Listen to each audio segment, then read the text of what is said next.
line play in favor of Ohio State on both sides of the ball against Clemson was overwhelming. Last year, it was decided.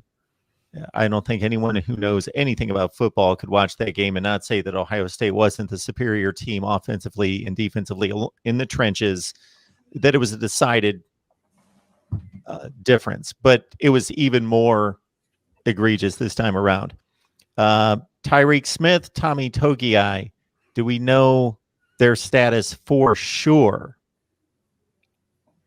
No, I don't think anybody knows for sure, and Ohio State isn't going to give you anything until about an hour before the game about who is and isn't going to be there.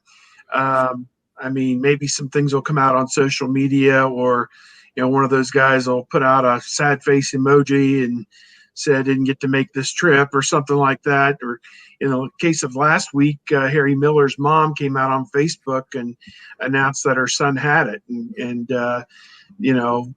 that was a public declaration that he wasn't going to play, and I don't know if we'll see that or not. I think that this is just part of what football in 2020, this season has been all about, that Ohio State fans have been conditioned, beginning with about the Michigan State game, that anywhere from 2 to 4 of the starters are going to miss the game. And the good news is, with the last game, Chris Olave missed it, but was able to come back for the Clemson game and played a starring role. Zach Harrison missed this last game against Clemson, and you hope, if the timing is right, he's able to get back and play against Alabama, and what kind of an impact he might be able to have. So, I guess we'll just have to wait and see. It would be a tremendous blow to be without Togiai, who's been such an impact guy. Tyreek Smith, who's starting to get to the quarterback with a little bit more regularity.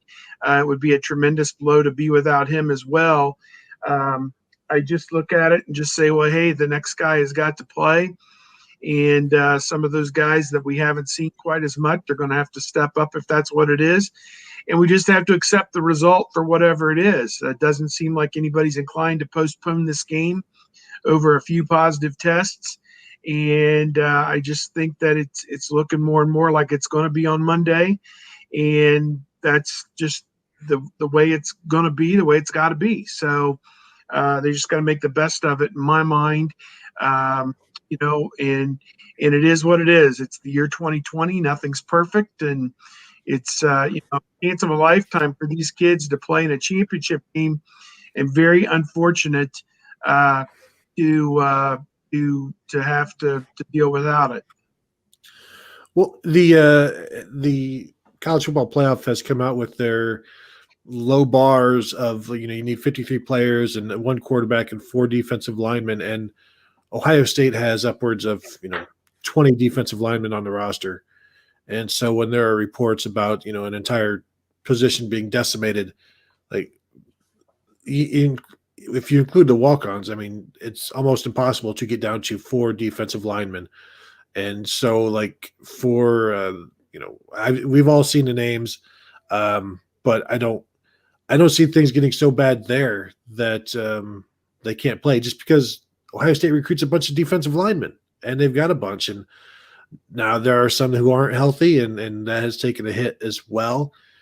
But I don't see, unless they go with the contact tracing thing, where it's like that, you know what? Then you wipe everybody out and say we can't do this. But as of right now, it doesn't seem like the college football playoff is interested in Ohio State's problems.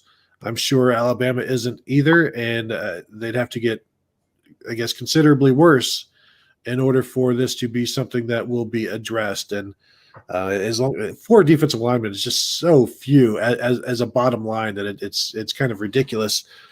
But since Alabama plays a 3-4, I guess it's okay for them. But Ohio State playing a 4-3, and they'll have to figure things out. Not that they'll get down that low, but that's the bar is very low in terms of the minimums that are out there. Like 1 quarterback is the as long as you've got a quarterback, you're supposed to be out there. And it's like, well, that will be fun if you're down to 1 quarterback and then you lose that quarterback as Texas did against Alabama way back, 2009 or 2000, whenever it was.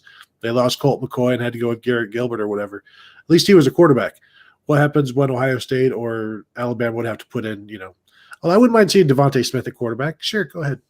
Well, we could go back to a certain Alamo Bowl or whatever where Ohio State had to go Wildcat the whole way because they didn't want to burn red shirts or whatnot. So not to say we haven't seen this in, a different light, but, I mean, getting down to 4 defensive linemen would be scary, obviously. Tony's absolutely right.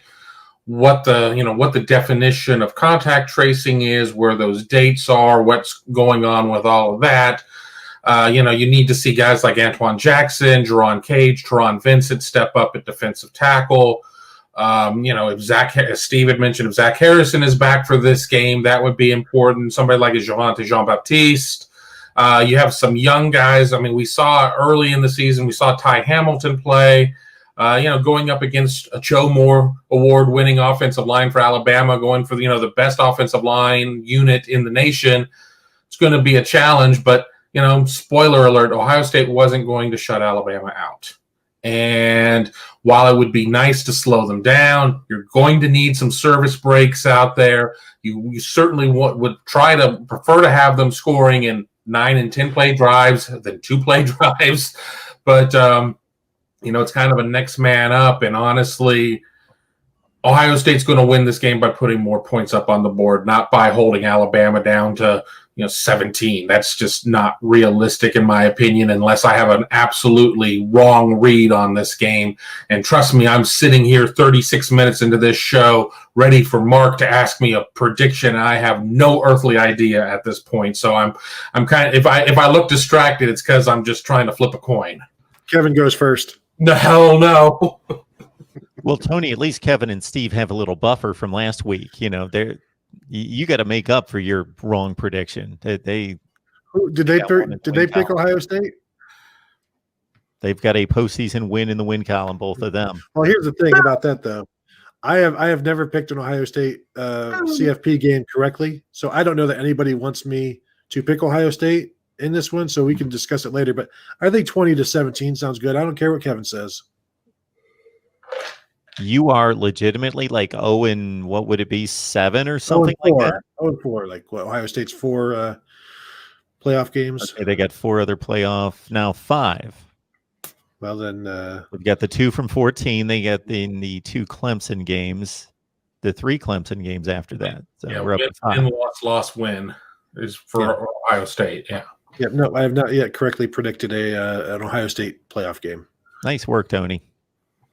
People are flocking to Buckeye Scoop as we speak. They're not there for my prediction ability or my ability to write or my ability to podcast, all right? It does amaze me what a overrated skill that is by a lot of people that watch these sorts of things and read that they think that predictions mean that you know something or don't know something, that you have legitimate knowledge of. Although back in 2014, it was just kind of a shtick at that point because I picked against them to get with Wisconsin, so I just let it ride. I knew all along they were going to beat Alabama and Oregon. I mean, who didn't? Sure. Kevin, don't roll your eyes. Sure. Next subject. No comment. Next subject would be, well, we hit all the highlights, the big names and the headliners from the Clemson game, but we went into that game questioning the secondary. We'll start with Steve in regards to any questions answered. I think this is for as good as Clemson is. Number 1 pick in the NFL draft, pulling the trigger. The wide receivers are good, but they're a rung or 2 below what they've had there at Clemson in the past several years. Whether we feel more confident about defending this Alabama passing offense. Yeah, I think you bring up a great point. Ohio State did give up 400 yards passing to Trevor Lawrence, although some of that has to be with a grain of salt. They were trailing 35-14 at halftime and were not able to establish the run either with Lawrence or Travis Etienne, whereas last year Lawrence did get loose for some big running plays as the quarterback. Etienne either year ended up in like the 30-yard range both years against Ohio State, whereas he had routinely gone over 100 yards most opponents. And so Ohio State again showed that they're not going to give up a lot of rushing yards. And can they contain Najee Harris running the football? That's going to be the first question, first matter of order for them. But the secondary, to my way of thinking, did okay. I mean, were there a couple breaks here and there? Yes, but it was spread out over the course of the game, and they didn't give up a quote big play. And they made Clemson earn everything that they got going up and down the field. It was 10, 12 play drives for 75 yards or whatever it was. It was not a three or four play drive type thing. So to me, I think they did fine. Sean Wade, did he get turned upside down a couple times there by Cornell Powell from Clemson? Yes. He most assuredly did.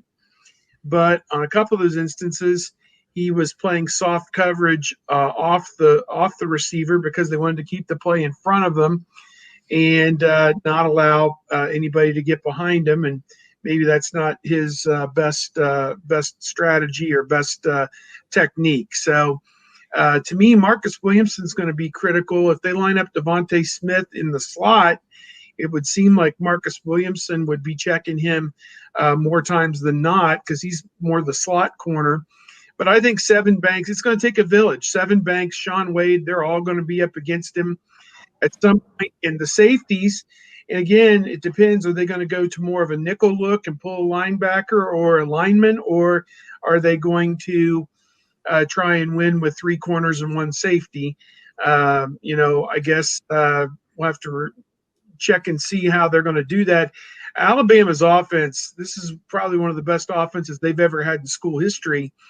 And I saw Greg McElroy was on one of the shows, and he was joking, we won a lot of 2017 games when we won the national championship, that kind of thing. He said, if you want an explosive offense, those are fun to watch, but, we were just as effective type thing, winning with defense and running the football and those kind of things. So it is a little bit of a departure from what we've seen from Nick Saban in Alabama to be so over the top. And DeVonta Smith has numbers that would make Michael Thomas in his prime a couple of years ago very vengeful of those numbers because, he had well over 1,000 yards receiving, 20 touchdowns. He was the clear Heisman Trophy winner. I don't think anybody else was even really in this picture. He was the best player in college football this year, and he's going to get his. I don't get the sense of the feeling that they've got anybody else who is right there with him, and that's where Ohio State's offense may, have somewhat of an edge because they can throw it to Olave, they can throw it to Wilson, and they can also, throw to the tight ends. And now Jamison Williams, welcome to the party in week 8 or whatever it was. So, I think it's going to be a great challenge for Ohio State against DeVonta Smith. And Marcus Williamson, has earned some respect, I think, this year as a fifth-year senior, first-year starter. And, can he match up in this game? It's going to take a lot of help, I think, from a lot of people to keep Smith in check. Alabama won the national championship over Texas at the Rose Bowl in 2009 with Greg McElroy going 6 for 11 for 58 yards. There you go. The game has changed. It's like a century later. Here we are. Mm-hmm. Very much so. In terms of the Ohio State secondary, I think what impressed me most is the long gain was 29 yards, and the fact that they gave up no big shots like that, and that's good for them. That's something that they have not specialized in this season. Can they do it again? I'd be shocked. If they do that again, they win. If they keep Alabama with 0 30-yard receptions or more, I don't see how Ohio State loses this game, because that means they will have pretty much contained DeVonta Smith, didn't give up, and Mechie, and I don't think Jalen Waddle is going to play. He's practicing, but if they contain all of those guys and no little dump off for 45 yards to Najee Harris, if they keep everything in front of them, then that would be a good sign. Now, is Alabama going to run the ball 50 times and just, get 5 yards, 6 yards of crack? Then Ohio State pretty much, it will just get worn down. But the secondary, I'm not totally convinced yet, just because Clemson's receivers aren't that great, and the best receiver is a slot guy, and that, that's what it is. And Alabama has more talent than that. They have a better running threat. Ohio State can defend the run with pretty much 3 guys, and that's a bit of an exaggeration, but not too much of one. Whereas now against Alabama, they'll need to commit more guys to stop the run, leaving fewer guys in the secondary. So this will be obviously their biggest test. And this possible Sean Wade, DeVonta Smith matchup, or Sean Wade, he's been getting roasted pretty good by some of the NFL scouts that I know, and so this would be one way to kind of improve his stock, prove his stock again, make people take notice that he is still the same guy that people said he was before the season when they were talking about him as a possible top 10 pick, and now I have people telling me he's not going to be in the top 3 rounds, which I doubt a little bit, but I'm not a scout. But this would be an opportunity for him to kind of shut up quite a few people. And I asked John Mechie today, like, hey, can one guy contain DeVonta Smith? And he said, no. And so, all right. Okay, we'll bro. see. The double You say no. so. Yeah, the double no. The dreaded double Yes. no. Double negative. I mean, yes. Oh, there you go. No. I was looking at some numbers because I love numbers, and they don't necessarily always translate from one year to the other. But I'm looked at Alabama's 2020 numbers going into this game versus Alabama's 2014 numbers coming out of the Ohio State game. And Alabama, not surprisingly, every offensive major category except one is better in 2020 than 2014. The one that was better in 14 was rushing offense, and they averaged about 21 more yards per game. But when you look at total offense is up about 50 yards, passing offense is up about 75 yards. Team passing efficiency, which I don't have my slide rule to figure that out, that's up. That's almost 45 points better. Scoring offense is up about 12 points. I think the big secret here is going to be this Alabama defense isn't used to seeing. Every category in 2014 on the defensive side of the ball, until we get to turnover margin, favors 2014. The numbers aren't dramatically different, but I definitely, you pop in the Ole Miss game, you pop in the Florida game, I think you see some vulnerabilities, and I think the roadmap there is kind of what Ole Miss did. You just have to go slug for slug with them and just can't have your serve broken, and Ole Miss did. And then if Ohio State can stay even, can start running the ball, can start just trying to control the clock a little bit, you take your chances there at that point.